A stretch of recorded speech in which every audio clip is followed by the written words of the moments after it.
საქართველოს არჩეული პრეზიდენტის მიხეილ ყაველაშვილის ინაუგურაცია 29 დეკემბერს პარლამენტში გაიმართება. ღონისძიებაზე მიწვეული არიან პირები, რომლებმაც პრეზიდენტი აერჩიეს, ასევე კონსტიტუციური ორგანოს ხელმძღვანელები. მმართველი გუნდი ქვეყნის მეექვსე პრეზიდენტისგან ელის, რომ პრეზიდენტის ინსტიტუტი კონსტიტუციურ ფარგლებს დაუბრუნდება. სახელმწიფო გუნდის წარმომადგენლების განცხადებით, ნებისმიერი მცდელობის მიუხედავად, 29 დეკემბერს რადიკალური ჯგუფები საკუთარი გეგმის განხორციელებას და პროცესისთვის ხელის შეშლას ვერ შეძლებენ.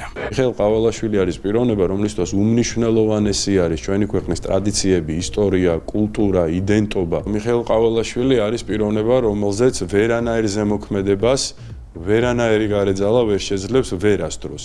და იგი ყოველთვის დაეყრდნობა და გამოვა ჩვენი ქვეყნის ეროვნული ინტერესებიდან. რა თქმა უნდა, ხალხი იქნება უფრო მეტი, როგორც აღვნიშნეთ, ვიდრე იყო გუშინ, ვიდრე იყო გუშინწინ, იმიტომ რომ 29 არის რაღაცა კულმინაციურ თარიღად უფუთავენ მათ.